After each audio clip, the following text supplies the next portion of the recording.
Dearly beloved in the Lord Jesus Christ, Paul gives the whole reason for living as this: to live is for Christ, and if we die, we gain even more. Come, let us pray. O Lord, help us to keep that in mind, that the whole reason for living is Jesus Christ, to live for you, to grow in you, to become very close to you. Help us, Lord, to do that. And also use this message to draw us closer to you. May everything be to your honor and your glory alone. Amen. We read in Philippians 1 verse 18 to 30, where Paul says very clearly, to live is Christ. He says about people who are gossiping behind his back while he's in jail, while he's suffering. They go and they destroy his legacy in the church. And what does he say? He says, but that doesn't matter. All that matters is that people are telling about Christ, whether they are sincere or not. That is what makes me glad. I will keep on being glad because I know that your prayers and the help that comes from the Spirit of Christ Jesus will keep me safe. My deep desire and hope is that I shall never fail in my duty, but at all times, and especially right now, I shall be full of courage, so that with all my being I shall bring honor to Christ whether I live or die. If I live, it will be for Christ, and if I die, I will gain even more. I don't know what to choose. I could keep on living and doing something useful. It is a hard choice to make. I want to die and be with Christ, because that would be much better. But I know that all of you still need me. That is why I'm sure that I will stay on to help you grow and be joyful in your faith. Then, when I visit you again, you will have good reason to take great pride in Christ Jesus because of me. Above all else, you must live in a way that brings honor to the good news about Christ. Then, whether I visit you or not, I will hear that all of you think alike. I will know that you are working together and that you are struggling side by side to get others to believe the good news. Be brave when you face your enemies. Your courage will show them that they are going to be destroyed, and it will show that you will be saved. God will make all this happen, and He will bless you. Not only do you have faith in Christ, but you suffer for Him. You saw me suffer, and you still hear about my troubles. Now you must suffer in the same way. That indeed is the word of our Lord. Last week we saw that our great joy or our effectiveness in doing what God wants is tied not to our circumstances, whether bad or good, or our critics.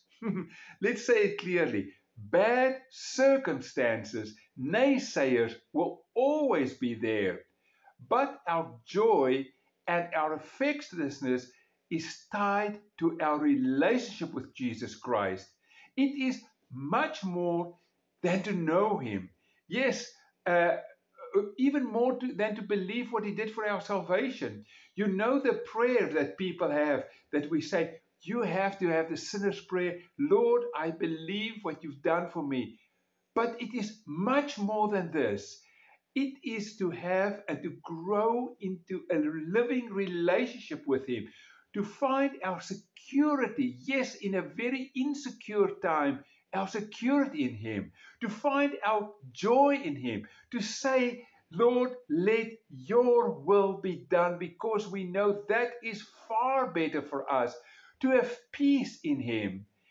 Or as Psalm 4 verse 7 to 8 says, many are asking, who will bring us prosperity? Let the light of your face shine on us, Lord. You have given me greater joy than those who have abundant harvest of grain and new wine. Paul is in jail. He is criticized why he sits there, he's incarcerated, he cannot defend himself. Then you have these apostates going into the church, breaking down his legacy. And what does he say? He says, I don't care. What does it matter whether I have a great legacy or not? But I am great when the gospel is proclaimed with authority, no matter who receives credit. And you know what? God honors that kind of person. Here, 2,000 years later, Paul still has an influence on us today. He says, we rejoice even when our accusers preach Christ in pretense of holiness. They are pretending to do God's work, but they only want to get honor for themselves. He says, I don't care as long as Christ is being preached and God is being lifted up. As in any relationship, ours with Christ starts with communication with Him. And that means, friends, we have to read His words every day. The first thing you do in the morning when you wake up is to open the Bible, read it. And if you have to run to work or you have a very busy day, get up earlier, even 10 minutes earlier. My daughter, for instance, is unbelievably busy with 3 little children, plus being a physician. And she said to me, Dad, the only way I can get by is to get up earlier, to read the word, listen to Him. That's the first part of communication. And then you answer Him in prayer. Yes, even in your car, or wherever you go, talk constantly with the Lord. Paul assures the leaders that their prayers and the Spirit of Jesus Christ will keep him safe. You see, he doesn't say, I'm such a great evangelist, I'm the great apostle. No, he says, your prayers and the Spirit of Jesus Christ who lives in every Christian will keep me safe. This safekeeping or deliverance has at least 4 different meanings. Firstly, it may mean Paul's ultimate salvation, eternal life. And yes, that was true for Paul. Secondly, it alludes to his deliverance from threatening execution. The Romans would have executed him. And yes, eventually they did, but not this time around. Thirdly, he would be vindicated by the emperor's ruling. That also happened. And his release from prison. That also became true. You see, but even though all of this is in scope, Paul never focuses on himself. He focuses on Christ, his relationship with Christ. And as I said at the beginning, that gives us real joy. That gives our lives a very great significance. Prayer has immense power. Paul says we ask the King of the universe to act in our place. Not only did all this become true, but Paul is absolutely sure that he will be bold for Christ, as I have been in the past. And I trust that my life will bring honor to Christ, whether I live or die.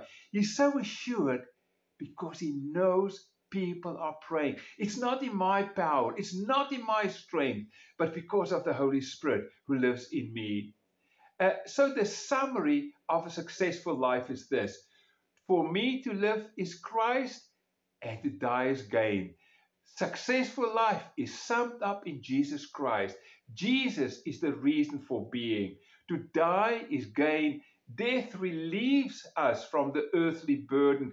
And yes, all the sins that so totally presses down upon us.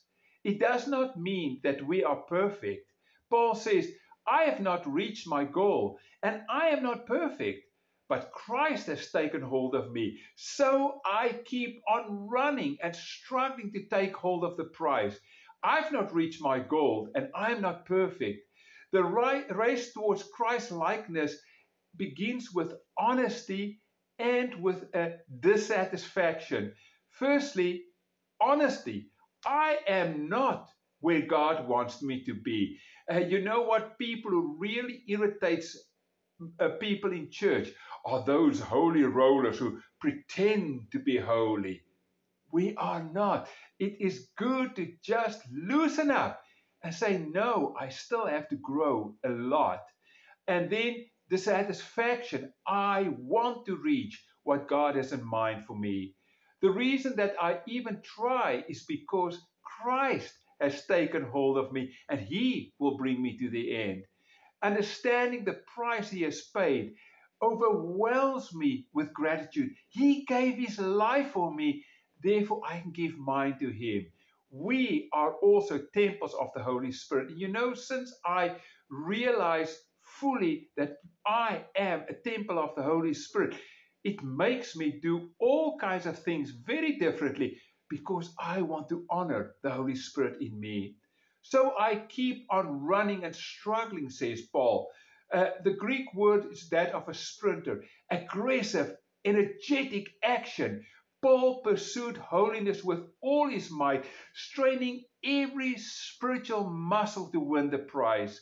And then his attitude is this: I do not run like someone running aimlessly.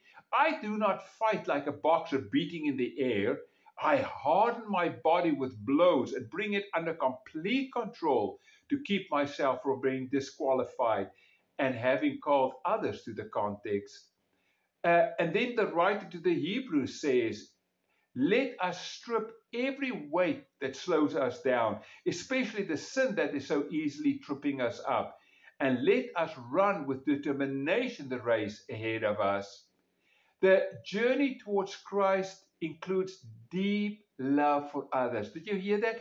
It's not only between Christ and I that I want to grow by reading His Word, by communicating with Him, by growing in Christ, by focusing on Christ. No, it's also by including those around me. Paul had a massive yearning to be with Christ, but he is willing to stay here on earth. He yields his personal desire to be with the Lord for building God's church. He says it is a hard choice to make. I want to die and be with Christ because that would be much better.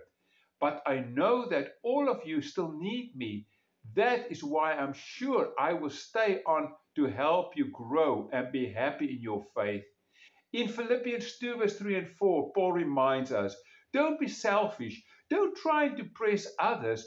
Be humble, thinking of others as better off than yourselves. Don't look out only for your own interest, but take interest in others too. Romans 12:10, love each other with genuine affection and take delight in honoring each other. Therefore, he says, I am convinced that I will remain alive so that I can continue to help all of you, that you can grow and experience the joy of your faith.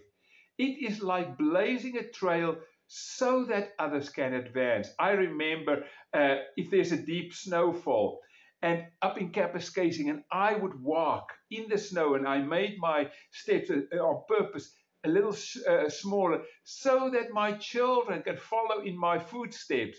That is a stale bracing. Paul says, I want to show you the way so that you can follow, you can grow in Christ too. He wants to cut a new path for the Philippians to follow into victory. As their faith grows, so with their joy.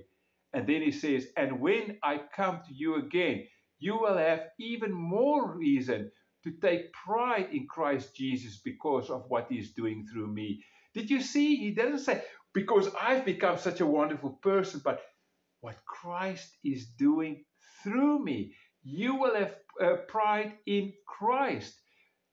Paul wants them to take pride in Christ. His whole life is focused on Christ, that their joy and confidence would overflow because Christ's working, not because of anything Paul did by his own ability.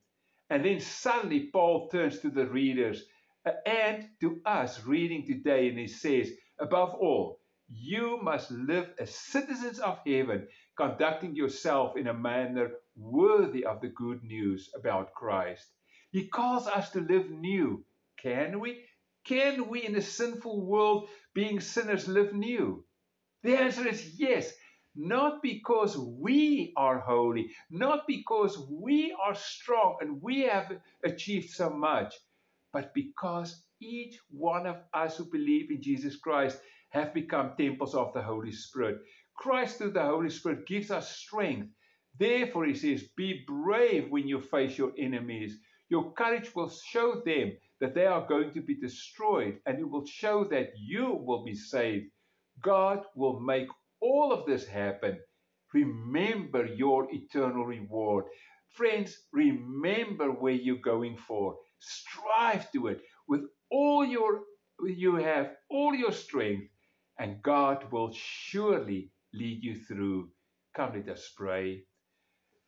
Lord, thank you that everything hovers around our relationship with you. And then because we have found you and we know you, we also want to draw our brothers and sisters to come and be closer to you. Help us to live in that way, Lord, every single day. We pray for brothers and sisters indeed who are around the world who are suffering because of all kinds of bad things happening in this world. We lift them up to you and ask for your intervention in their lives. Lord, thank you that we can pray to you and know you care for us. Help us, Lord. Show us the way forward. In Jesus' name, amen. Friends, as you go out, remember the blessing of our Lord.